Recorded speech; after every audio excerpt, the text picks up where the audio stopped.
You're listening to Catholic Chicago on WNDZ 750 AM. During the next hour, the Archdiocese of Chicago brings you programs about the people, events, and issues that touch our lives. Welcome to Catholic Chicago.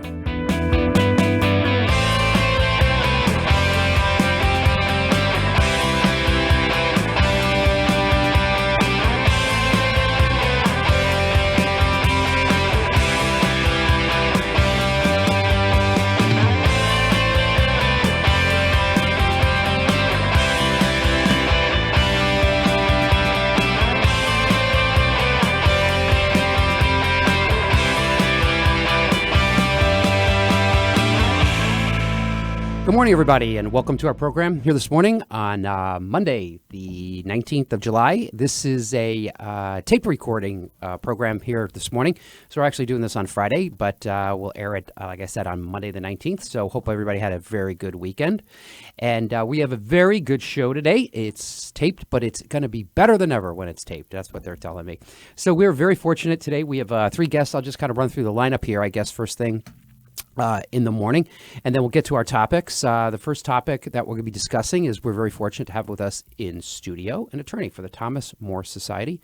His name is Thomas Ulp, and he's been with us before on other subjects that are escaping me at this moment, but I know he's been on this program, and I know we've talked about other matters, and I got a hunch it's about a religious liberty-related matter. So Thomas is with us in studio, and we're going to share the mic with Steve Roach, who is the Director of Catholic Charities in the Diocese of Springfield, and we're going to talk about a very important Supreme Court case, Fulton versus the City of Philadelphia, that came out recently. Then we're going to jump subjects, and we're going to talk to one of our colleagues in Washington, D.C. His name is Greg Schleppenbach, and he is the individual responsible at the Bishops' Conference for the advocacy and the policy work on pro-life activities. And as I'm sure most listeners or watchers will know, that there's a very important issue pending before Congress. It relates to the Hyde Amendment. Henry Hyde, the person who it's named after, hailed from Illinois. And there's some threats to the Hyde Amendment. We'll talk about what the Hyde Amendment is, what it means, and what you can do about it at the second segment coming up about 8:20, 8:30 or so. And then finally, we have a very interesting segment to close out the program. I'm sure most have been following in the news at some level the recent developments in the country of Cuba. And interestingly enough, in response to what's been going on in Cuba, 4 bishops in the United States have written a letter urging all of us to A, to be aware of what's going on in Cuba, and B, to help with some humanitarian assistance. And so we'll be talking to a reporter who had a very interesting story in the Catholic News Service.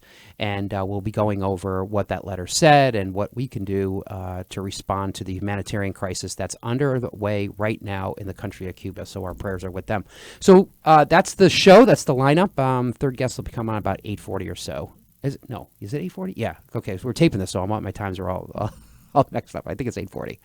If it's not, it's about 2/3 of the way through the program.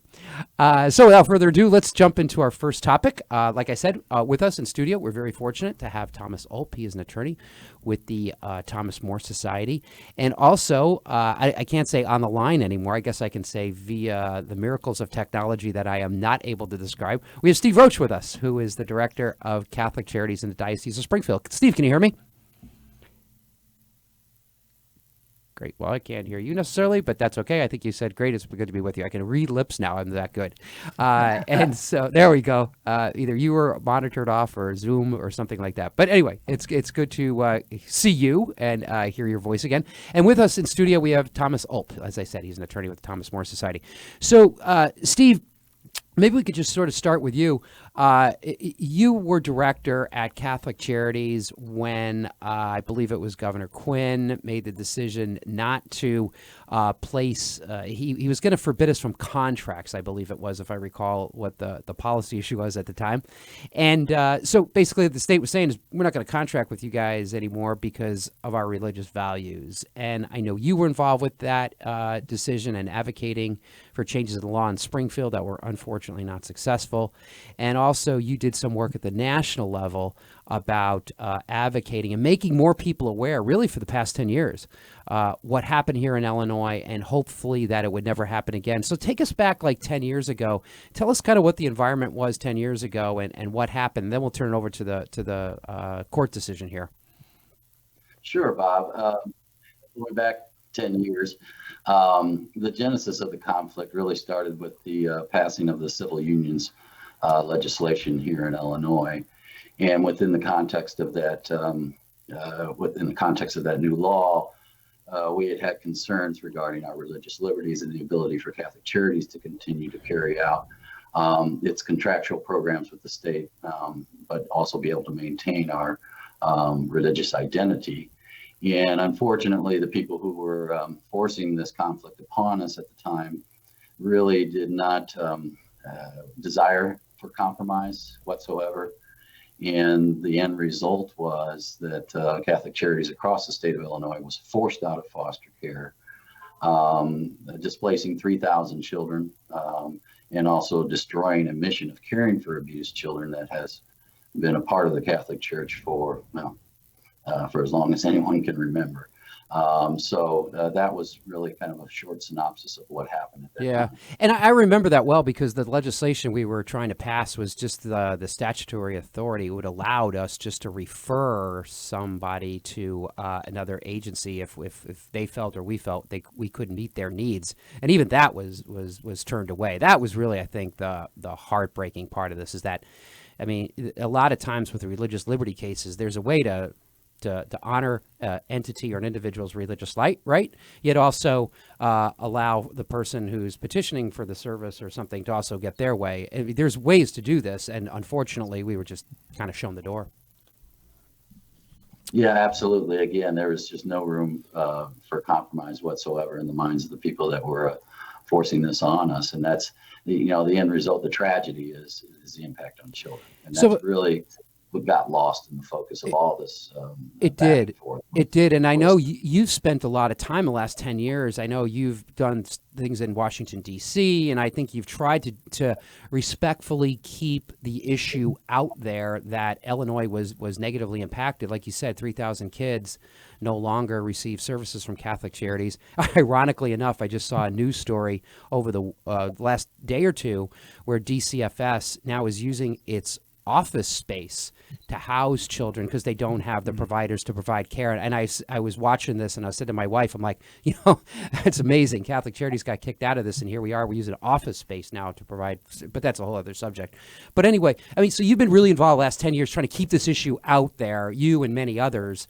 And it looks like, finally, it looked like litigation was, and I know we tried litigation here, but it wasn't successful. But ultimately, it did sort of prevail. So tell us a little kind of what you've been doing the last couple of years just to kind of keep this issue out there. Well, it's certainly a lesson to be learned in Illinois, and it wasn't something that was unpredictable. What we said would happen did happen, and that is it exacerbated a crisis in foster care where there just aren't enough homes for the children that need them. And as a consequence, children languish in psychiatric hospitals and incarceration and get bounced from home to home and really get cut loose from the system at 18 with no resources and no families whatsoever. So that's a tragedy that happens every day. And so this issue started going from state to state after Illinois, again, as we predicted. And the ACLU began bringing cases state by state to try and, again, affect the impact, the same impact that they did here in Illinois, which is basically to destroy faith-based organizations that refuse to recognize that marriage is something beyond a sacred union between a man and a woman. And so I've been called and asked by various states and entities to come in and provide expert testimony to what happened here in Illinois and why it's a bad idea to continue this trend. It ultimately culminated in the Supreme Court case of Fulton versus City of Philadelphia, which is a very, very similar situation to what happened here in Illinois. But that case got to the Supreme Court, and thank goodness there was a common sense ruling that was based in the best interest of children. Which is a good segue to our next guest to talk a little bit about. It's interesting because both of you guys were really kind of involved with this from the outset. Thomas More, I think so listeners know, represented, I think it was 3 Catholic dioceses that took suit in the state of Illinois to try to provide some relief. Unfortunately, we weren't successful. Right. The judge kind of ordered, well, I remember that hearing. I think, Steve, you were there too. And the judge kept saying, is like, well, show me in the law or show me anywhere where the state has to contract with you for these services. And that was kind of, he sort of approached it that way. But it looks like others, I mean, that was the one nice thing about our system is that if you don't get relief in one forum, you can petition others. And it looks like that's been happening really for the last 10 years or so. Thomas, tell us a little bit about, so now, Thomas More, we weren't successful here in Illinois, but that doesn't mean we gave up. I think you guys were involved with not only Illinois, but other states as well. And then we get to Fulton versus City of Philadelphia, which turned out to be a good decision for us, but not great. It could have been better. But tell us a little bit about the decision in Philadelphia. Take us from there. Yeah, Steve and I worked on an amicus brief that we filed in the Fulton case. And we were basically pointing out what happened in Illinois, and essentially that you don't accomplish anything. You harm children when you eliminate foster homes, and it's like a zero-sum game. You don't get anything for it. And that was one of the things that the Supreme Court said in the Fulton case. Is they said, hey, the Catholic Social Services in Philadelphia has been around for a century and has done so much good, and it just doesn't make any sense to for the purpose of ideology to throw them out.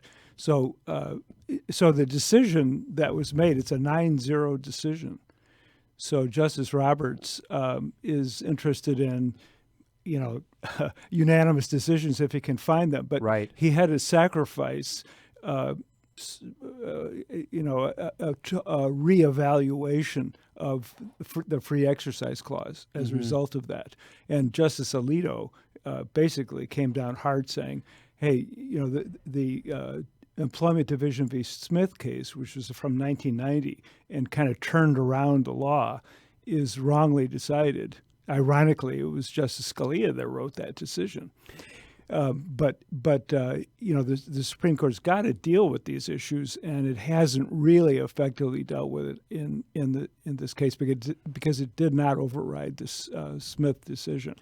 So, to use a baseball term, so we kind of got a single. We did well. I mean, we got on base here, but we got to bring the runner home eventually. And I think what you're saying is, I mean, it took 10 years from it was 10 or I forgot the time frame.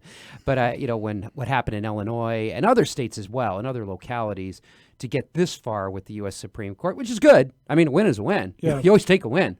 But I think what you're saying is that the way that decision was written, it is somewhat narrow, and they really need to come back at some point and decide what is the law with regard to expression of religious liberties. And right. The Smith case basically says, as long as you treat everybody equally, you can discriminate. You can call religious exercise to task. And the other theory is, hey, no, religious exercise should be treated a little bit like free speech. There should be a space carved out for religious exercise that the state cannot intrude upon. And that's the big debate that's going on right now. And Justice Alito basically said, hey, you guys are kicking the ball down the road, or the can down the road. You're not really dealing with this real issue. And all you're doing is telling states and government how to, discriminate again in the next case, i.e. eliminate all exceptions. Basically, Justice Roberts said, hey, listen, if you're going to create exceptions for secular reasons, you got to have a darn good reason why you can't give an exception to a religious reason. And basically he said, there were exceptions possible, even though none had been given. But the law provided exceptions in Philadelphia. And so he said, well, then if you make it possible to get an exception from the general rule, i.e. don't discriminate, then you have to show a compelling reason and narrowly tailored means for denying that true religious exercise, and you haven't done that. And it was more than Alito. It was Alito, and I think it was Kavanaugh, and it was Gorsuch the third that joined that. It was Thomas, Alito, and Gorsuch who basically said, "Hey, let's overturn Smith. It's time." Yeah. And Kavanaugh and Barrett, they decided not to. Yeah. And right. And Roberts basically got all the liberals to join in the party by saying, okay, we won't get rid of Smith. Now, you have stare decisis, right? Right. Which is even wrong decisions. It's hard to get rid of them. And, you have stability in the law issues and that sort of thing. Alito dealt with all that. There were over 100 pages of decisions, of opinions here.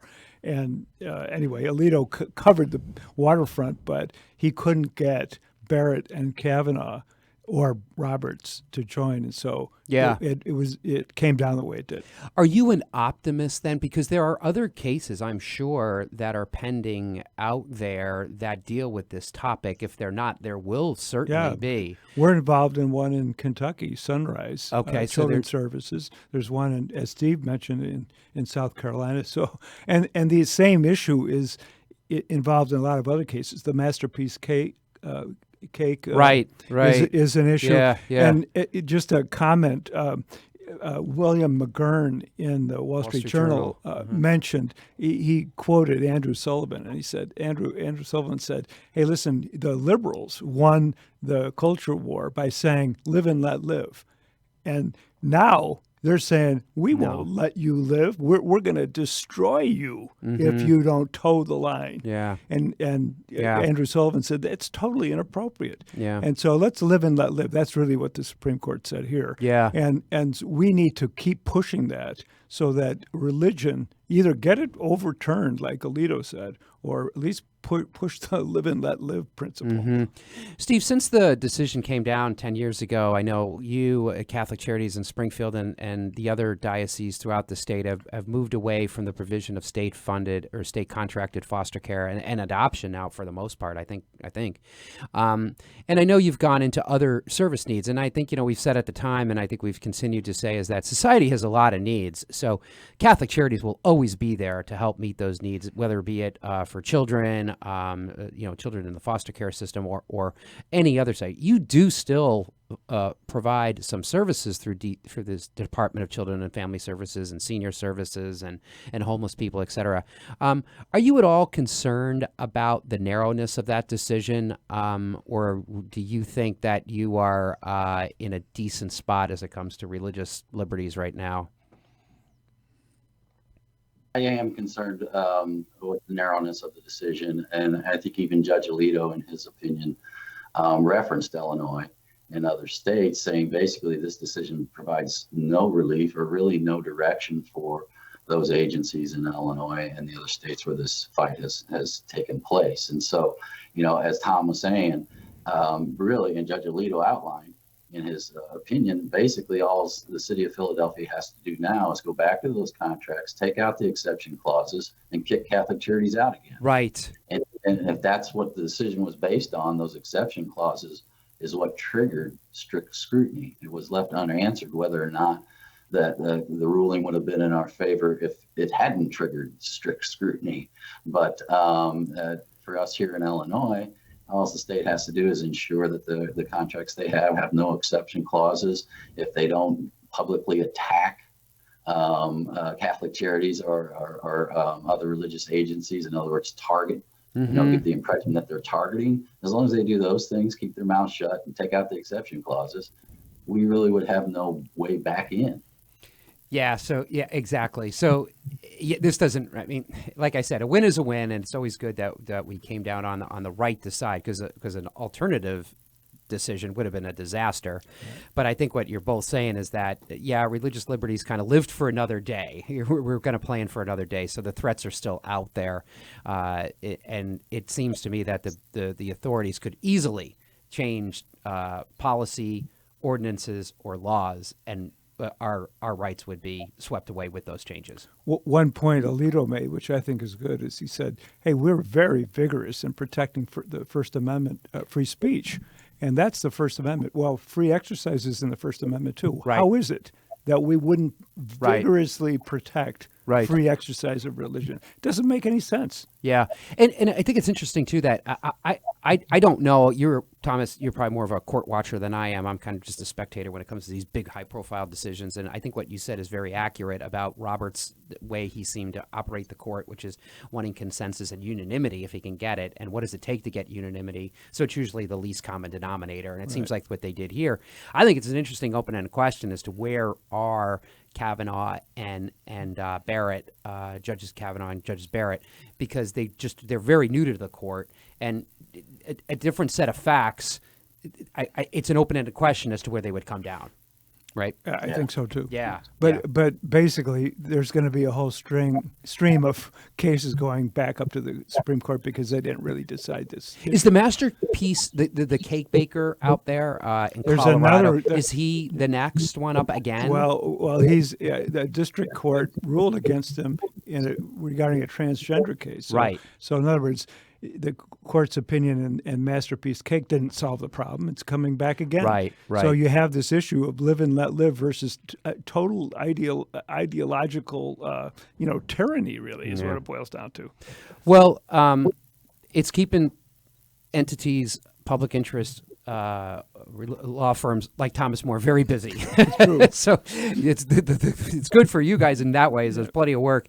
I think the downside is that, as Steve has indicated, it's really sad and tragedy that Catholic Charities is not involved in this line of service delivery. Has been for 100 years. Who knows how long. And it's a sad thing. And like I said, as I was watching that news story the other night, it just seems so obvious to me that here the state is still struggling to find foster care and foster care homes. They're putting kids in the residential office buildings temporarily, and it wasn't. They showed the shots.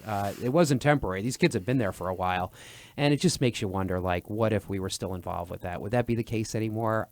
I would say no, it would not be. But, we'll never know the answer to that, unfortunately. And, Steve, I think that story was on Channel 20 in Springfield as well last night.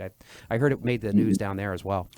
The fact that it was a 9-0 decision, though, is a good thing in one sense, that hopefully the society is being told, come on, live and let live. Yeah. So maybe our case, for example, down in Kentucky with Sunrise Children's Services will go our way now. But it'll be interesting to see. Yeah. I'm sorry, did you have one of the closing words, Steve?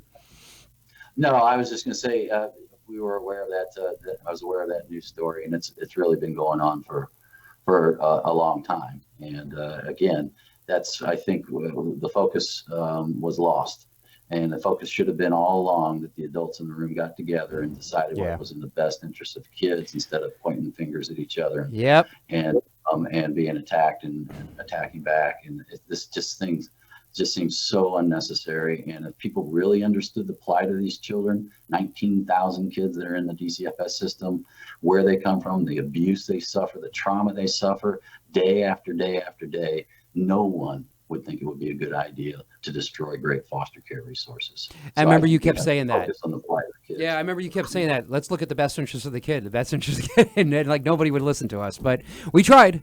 We did try as many times. And you guys, God bless you guys both. You've been in this for the long haul. It's been over 10 years, and you're still going at it. And it looks like we got still more to go. Yeah. Thomas, thanks for coming in. Really, we appreciate it. Steve, thanks for taking some time. Great segment, guys. Let's take a quick break here. We'll come back, and we'll have Greg Schleppenbach on for the United States Conference of Catholic Bishops. This is Bob Gilligan. Don't go away. We're right back.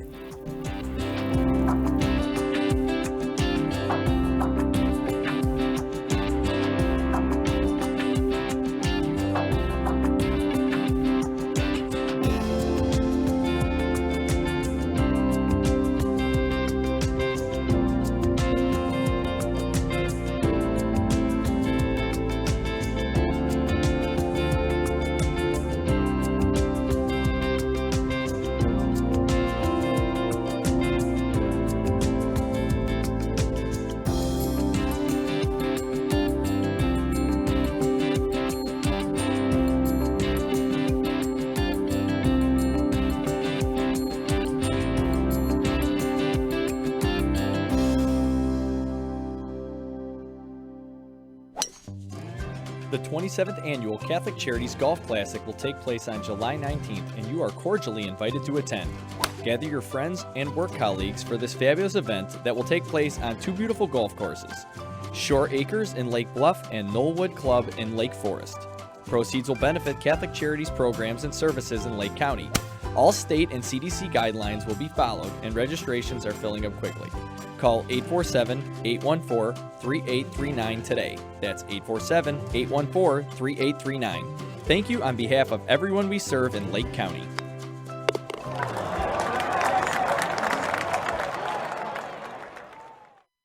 The Word Made Clear is exactly what its name implies. It's an easy-to-understand explanation of the Word of God, the Gospel. Hello, I'm Father James McElhone, Director of Biblical Formation for the Archdiocese of Chicago. I'd like to invite you to take our free online Bible study program by going to thewordmadeclear.org. Our website offers an audio-based guide to the Gospels of Mark, Matthew, Luke, and John. Listen to my lectures and follow along with the handouts provided. There are even discussion guides. You can also explore the biblical roots of the Mass. And there are links to a wide variety of biblical sources that will benefit both teachers and students of the sacred scriptures. Just go to wordmadeclear.org to experience our free online Bible study program. Again, it's free at wordmadeclear.org. It's the Word of God. Enjoy.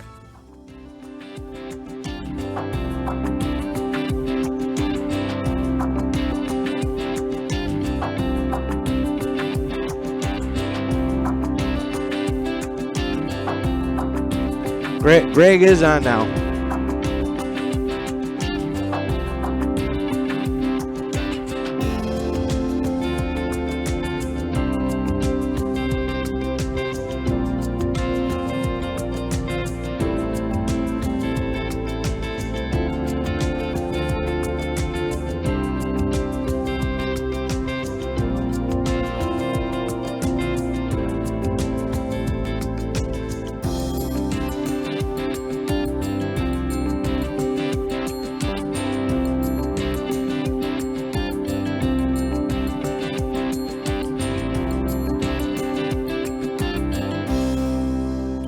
Welcome back, everybody. This is Bob Gilligan of the Catholic Conference of Illinois, and thank you for listening and watching our program here today. I have to get used to doing this because I guess we are streaming now, or as they tell me that we're streaming.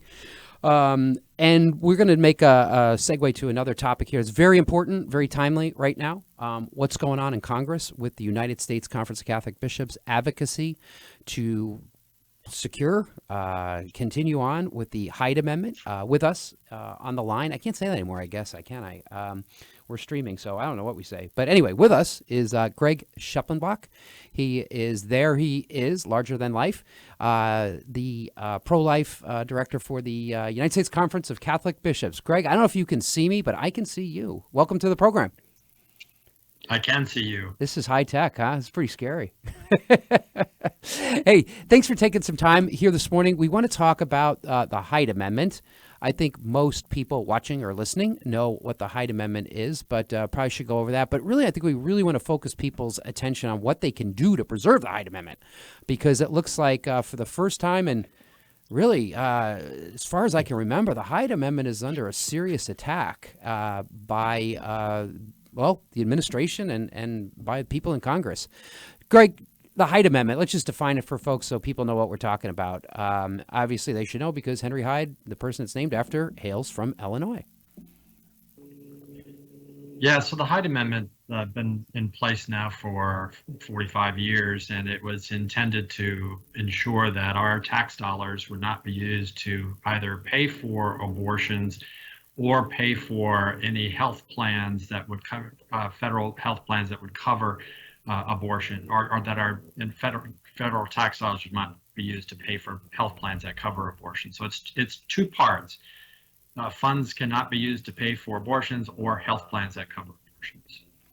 And it's not in the law, right? This is kind of one of these sort of aberrations where Congress every year has to go in when they do the budget. They have to give it its blessing, if you will. They have to approve it. It's not part of the standard law that it just is there every year and we don't have to worry about it. We do really have to go in every year and make sure it's reauthorized. That's exactly right. So it is not permanent law.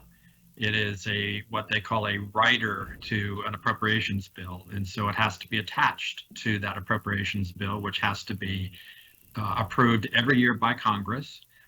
There's 12 different appropriation bills that they have to pass to fund the government, and one of them is the Labor, Health, and Human Services and Education bill, and it is that appropriations bill that includes the Hyde Amendment as well as the Weldon Amendment and some other pro-life quote unquote riders or policies. And so it is law, but it's not permanent law. It has to be approved every year, and it has for 45 years now. But as you were talking, I was trying to think of in my career, I don't remember it being this high profile and this under attack. There's been years where it's been a little bit more, a little more nervous than others. I think, when President Obama was in the first time, I think there was some talk of that, but I never recall it being this under attack and threatened. So right now, I think it's probably because, and I don't remember where President Obama was on it. Perhaps you do, but I know President Biden has been very public about his comments of wanting to repeal Hyde, and the Democratic leaders in both the House and Senate have also been very public about their desires, and they have the majority. So I think that's what is really driving the most recent crisis. But I don't recall years past of being this, the Hyde Amendment being this threatened. No, and it hasn't. Okay. There has certainly been, attacks against it going back a long way and efforts to weaken it.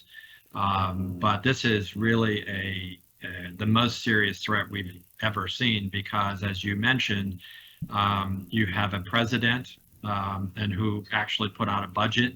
I think this is the first time a president's put out a budget that doesn't include the Hyde Amendment. And then you have the majority in both the House and the Senate, the heads of the leaders of the appropriation committees, the majority leader, and in both the House and the Speaker and the majority leader in the Senate, the House Speaker, who have give strong support for the repeal of the Hyde Amendment. So you really have a trifecta there in the White House, the Senate, and the House who are committed to repealing the Hyde Amendment. So it is without doubt, the most serious threat to this policy since its inception 45 years ago. And, we've made the point for many years that, the church is clearly pro-life, protects the unborn at all stages from conception, not only the unborn, but all stages of life. And this is pertaining to not so much your position on abortion per se, whether it should be legal or not legal. This is about using your tax dollars. And for those of us who are very passionate about our position on the abortion issue, using our tax dollars to pay for something that is, you find morally reprehensible, wrong, and our money should not go to fund that procedure. And it's more than that. It's like you said, there's some things with health plans and those kind of things. So, the Bishops' Conference has underway a petition drive. You have a lot of things going on right now. So let's just talk about that. And I think now through our newfangled technology here, we can put on the screen some of these things, and we will attempt to do so with no guarantee that it will work. But why don't you tell us a little bit about some of the activities that you have underway to get people to urge Congress not to enact this? Yeah, the most important action item that we have for grassroots Catholics is our petition at notaxpayerabortion.com. Our idea is to try to replicate the postcard campaigns of the past. For many Catholics, you might remember some of the major postcard campaigns that we've done in the past, for example, against the Freedom of Choice Act, where literally millions of Catholics signed postcards and mailed them into their members of Congress to speak out against the Freedom of Choice Act.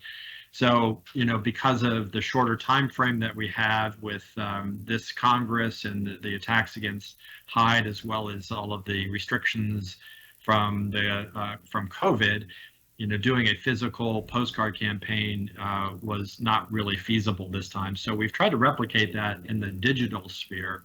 And that's why we've created this landing page, notaxpayerabortion.com, with a very simple action item for people to go there. And that's just to sign the petition, name and email address, and And then we are following up with subsequent emails to those who signed the petition to let them know at each step of the appropriations process, when the president's budget came out without Hyde, when the House started putting out and voting on and advancing appropriations bills without Hyde, without other provisions like Hyde that prohibit the taxpayer funding of abortion. So, but the very simplest thing, when we need millions of people, if we can, to sign the petition, to send a very strong message to Congress that this policy must remain. This is it's always been a bipartisan consensus policy that, regardless of what a person thinks about abortion, whether it should be legal or not, vast majority of Americans believe we shouldn't be forced to use our taxpayer dollars to pay for this act of violence. Exactly. And while you were speaking, we did have up on the screen that screenshot. There it is, no taxpayer abortion. And like you said, I did it the other day. It's really easy. I think the only thing I had to do is, I think what you said is, I just put my name in. I think my email address is I think the only thing I did, if I recall correctly. And it's very easy to do. You just go to no taxpayer abortion and sign up. And like Greg said, we're just trying to get as many people as we can to sign on to this. This is the way we have to operate because of the time constraints. This came up kind of fast. The time that you would take to do doing a postcard campaign is a lot of work. It's a lot of labor. It's a lot of people sitting in the back of the church collecting the postcards, making sure they get the right place, blah, blah, blah. But this is something we can do. We can do it fast. We can do it expeditiously. And it makes an impact to show Congress the number of people who are out there who do not want their tax dollars going to pay for abortion. Greg, run us through the process a little bit. So we're July 19th. This program is going to air on Monday. The budget has a process. The fiscal year begins October 1st. I should know that. It ends September 30th. It begins October 1st. So what they're doing is Congress is preparing its budget on how the country will spend its money through the agencies beginning on October 1st. So that's what this is all about right now. So when would this wrap up? What's the time frame? This is just the start of this. We got probably a couple weeks to go on this. Yes. Well, as some people may know, the appropriations process in Congress starts in the House. And so we're seeing action now in the House to mark up and vote on the 12 different appropriation bills. That will be finished today, in fact. And so the Appropriations Committee has now marked up and voted out, I believe, all of their appropriation bills. So the next step is for those bills to be taken up and voted on by the full House. And we expect that to take place not this coming week, but the week of the 26th of July. And, if depending on what they do, we presume that the House will likely pass most of these, if not all of the appropriation bills, largely on a party line vote. Then the focus turns to the Senate. And we are fairly hopeful that on the Senate side, appropriations bills, especially labor rates, will not advance without the Hyde Amendment. With the filibuster in place, it takes 60 votes to pass any appropriations or general legislation. And they clearly don't have 60 votes to pass a bill without the Hyde Amendment. So our hope is that the Senate is our backstop in preserving these policies.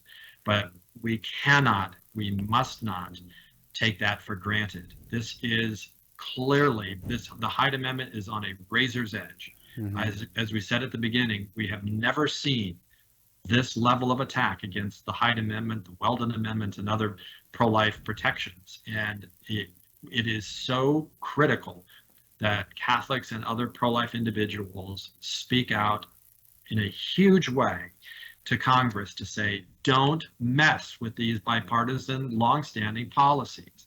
So I just can't emphasize enough that we need to speak out now, because if we do not speak out, even if we preserve it this year, it will signal weakness.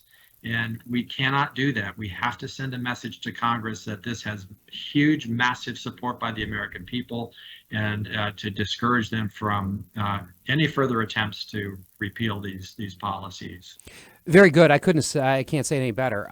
You're exactly right. I mean, you mentioned the backstop. The backstop is only as good as those who are building it. And we need as many voices out there. And this is the quickest way to do this, to express our desire that the Hyde Amendment stays. And so what we'll be doing is we will use the best, means we can. We'll get this interview out on social media and send it out. And I'll say this too, and I think it's important to underscore, because most of the people listening to this are probably in Illinois. This goes also to Indiana, Wisconsin now because of the station we're on. But I think it's still important to emphasize to people, and especially in Illinois, they kind of get discouraged because Senator Durbin is clearly has been supportive of pro-life forever, for a while, and Senator Duckworth is in the same, and some of our congressional delegation fits that same description. But nevertheless, they need to know and they need to hear from you, because if they don't hear from you, they're just going to assume that everything's fine.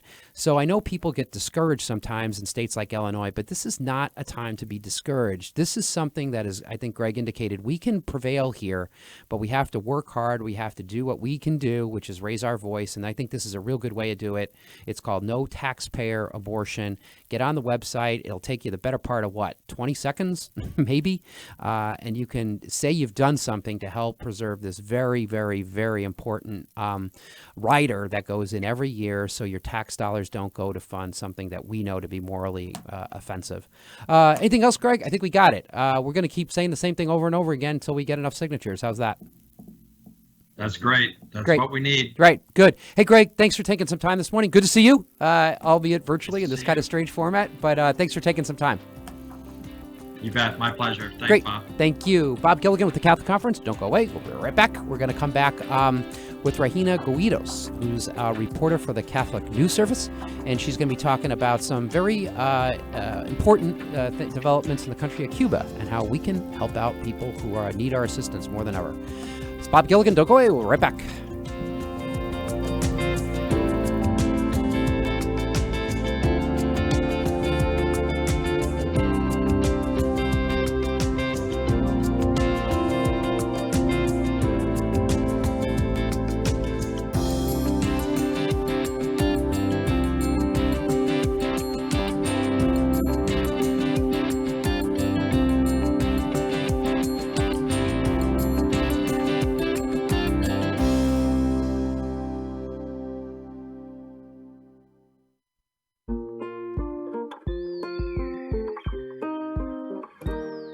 I feel special. I feel great. I got good grades.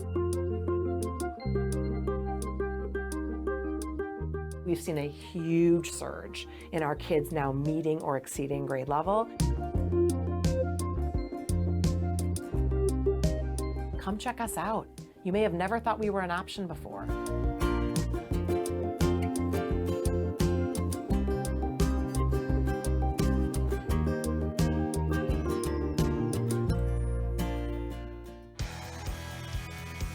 Caring adults make all the difference in the lives of adolescents. Catholic Charities understands this, and our mentorship program provides a free opportunity for youth living in Lake County to spend time, virtually, with volunteers who genuinely care about them.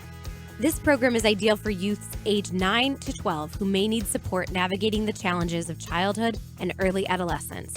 Our amazing volunteers serve as friends and role models who help youth recognize their strengths and empower them to reach their full potential. Catholic Charities conducts a thorough background check on every volunteer, and our program coordinator closely monitors and supports each relationship. Mentoring is a fun after-school program that is totally different from remote learning. Virtual group sessions help youth enjoy fun activities with their peers, too. We're connecting youth with great role models. Join us today. To learn more, call 312-937-3375. That's 312-937-3375.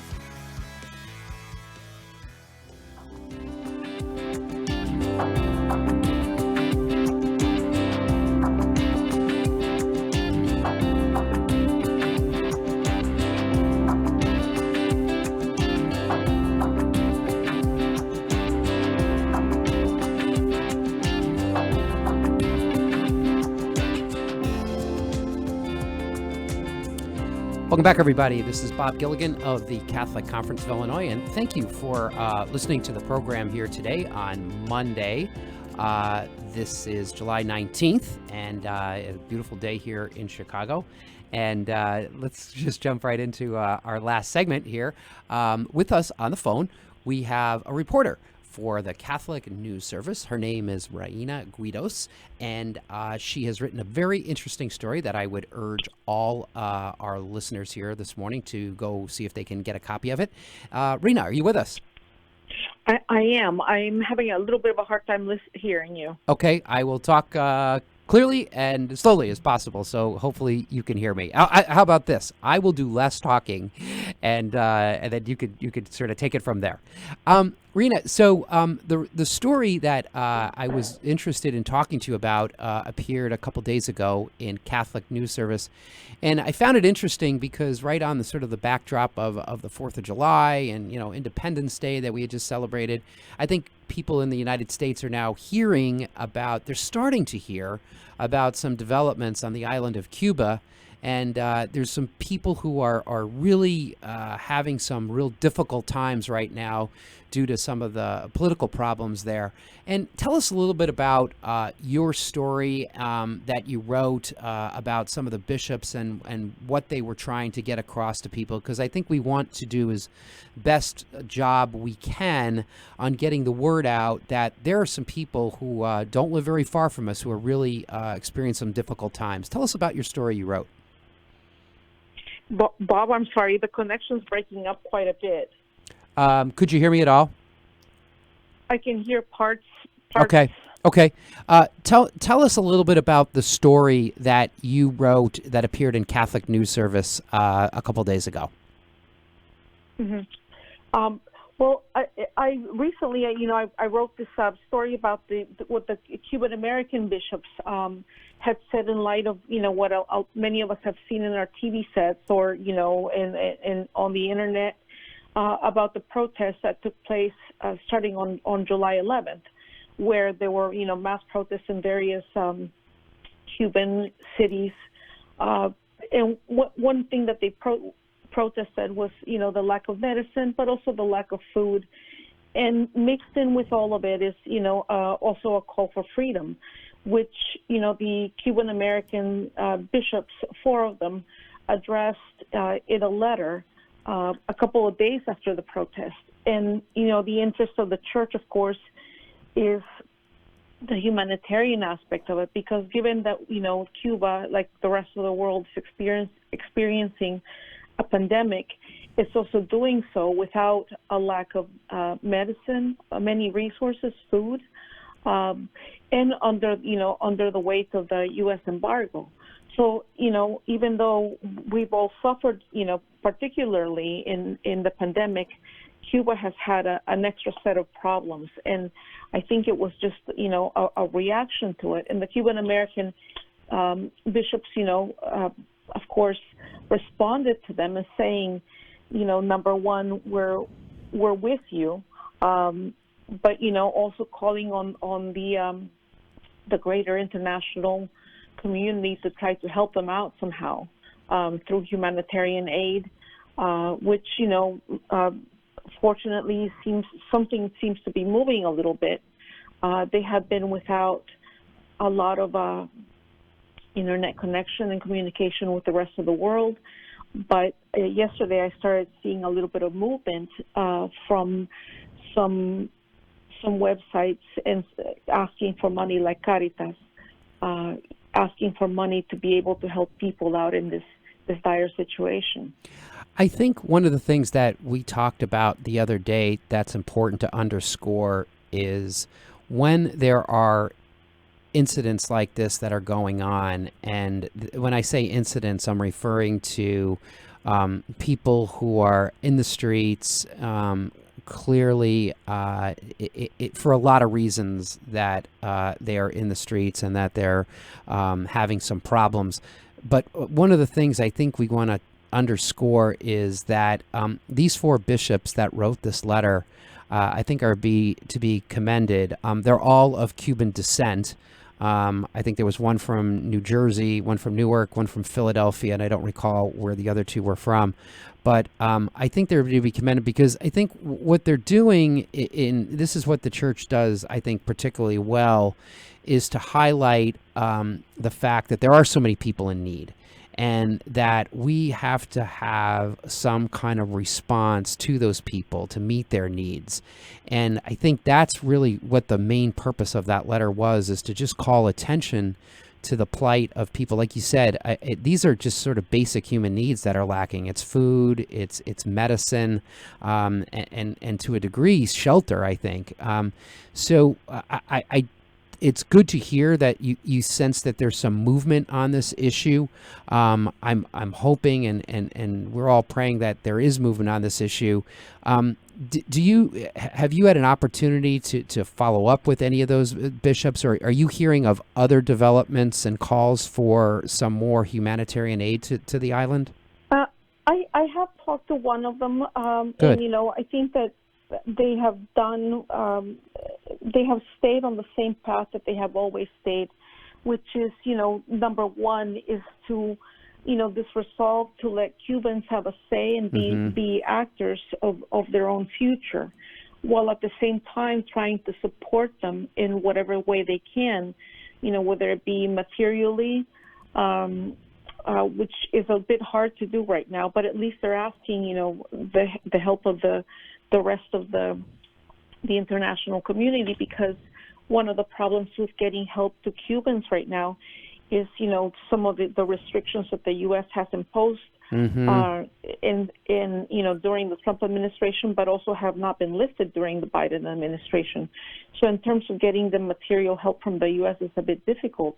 However, there's a lot of other countries that are able to get help in there. And so they have called for that, number one. And the other thing is that they have, supported, at least, in whatever form they can, spiritually, the call of the bishops over there, which is for dialogue, for peace. But this time also with something a little bit different, which is, living in Cuba is a bit of a tightrope for the bishops who are in Cuba. And they put out this statement that had a bit of bite to it. And, I think that the role that the U.S. bishops did with that letter was also to say, we're here with you, we support you. But again, I think they're very, very mindful of letting, Cubans inside Cuba be the actors of their future there. And, that also includes the Catholic Cubans, who are in the church. And, that includes the bishops. They follow the lead of the bishops over there. The Cuban bishops first put out a letter, and then it was followed up by the letter from the Cuban American bishops, basically supporting them. So, one of the things that the church has always been after is to, if we can't help you, in this way, we're going to help you in this other manner, but always with a pastoral approach, of being there with a person when they need it the most. Sometimes the church has been very, very generous with the Cuban church. The Cuban American church has been very generous with the Cuban church in terms of, whatever they could send, they always did. But it's not just about the material. It's also about that spiritual connection with them. And the letter is a reflection of that. I think that's probably the things that they're most in need of right now, as you had indicated, sort of that spiritual camaraderie or anything they can do. I also found it interesting when you were talking about the issue that this is one of those situations where I think we have to let I think you said something like the Cubans have to have their own say in their future and what they plot out to do. And I think that's very important for us to keep in mind as we talk about this issue, as we see these developments in the media, on the news. My sense is we'll probably see more and more of this as events unfold. I guess my question, Rhina, is I think you had mentioned Caritas, and maybe we should just explain a little bit about what Caritas is and how it functions. It's probably a little too early to figure out exactly how people in the United States can help per se, but talk a little bit about Caritas and your understanding of its role. I'm sorry, talk about Caritas. Caritas? Oh, Caritas. Yes. So what Caritas, provides a lot of, I've had the opportunity to visit Cuba on a couple of occasions, and also the Caritas facility in Havana, and they do several things. They provide food, they provide shelter, they also provide a lot of different classes. But in this case, one thing that's been important that they have been providing is just basic necessities. Because remember, you have, Cuban medicine has always been touted, for this or that, but there's also, this is a pandemic of a different level, and then you're talking about an infrastructure that has very little, not a lot of beds, not a scale, to no modern equipment to speak of in some places. So you're talking about dealing with a pandemic that, it has been hard for us in the United States with all the things that we have to respond to the pandemic, just from our own hospitals, which are a little bit more developed. And over there, Caritas is, with those whatever small things that they can do, whether it's food, whether it's basic medicine, which is what people are clamoring for, they've been able to provide that for them. So in a sense, that they're providing things that most of us would get in the hospital or even by the government in some places. Because it's just, it's a bit of a crippled island, you would say. But last night, I think I was very glad to see that they had, and anybody can go to their website. But I think it was the Diocese of Santa Clara in Cuba had put something online about. Not getting into the political aspect of it by any means, but responding to the humanitarian aspect of it, to say, we're trying to channel whatever resources we have toward this crisis. And, even though it's very difficult for people in the U.S. to donate right now, there seems to have been some sort of, setup so that, they can respond and be very transparent about where the money is going if you decide to donate money, because that's the hang up with the U.S. But at the same time, they are able to get aid from the different Caritas, I think they got some from Germany, certainly from various Caritas in Europe, and, from church organization to another church organization, it's a little bit easier to do, and they have been able to get, I think in the last day, some sort of help. The other thing that also seemed to that I noticed is that sometimes when people would travel, for example, if I were to travel to Cuba on a pilgrimage or something, people would drop off some basic medicines such as aspirins or, ibuprofen, that sort of thing, that, it seems very basic to us, but it's also in scarcity in a place like Cuba. And, in that sense, with the pandemic going on, we all need things to bring our fever down, to make sure, that, or whether to see whether we have a fever, those types of things, those are material needs that to us seem very basic, but are greatly lacking over there.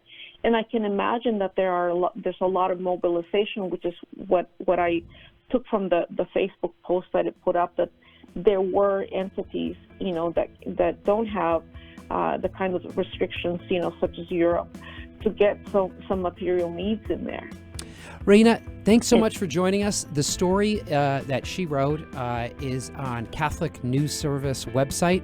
Rhina Guidos is a reporter there. Thank you so much for taking some time this morning. I know it was kind of hard to fit in your busy schedule, so we're very grateful that you could do so. Rhina, thanks so much. Okay, thank you, Bob. Thank you. That was Rhina Guidos, was a reporter, editor at Catholic News Service. And so there's the music. So they're telling me we're wrapping up. This is Bob Gilligan of the Catholic Conference of Illinois. Thanks for listening to our program today. We'll be back on the third Monday in the month of August. Boy, summer is just cranking along here. It's Bob Gilligan. Thanks for listening, everybody, or watching on our streaming services. Thanks to Greg, Thomas, who came in studio, Thomas Hope, as well as Steve Roach and Rhina Guidos.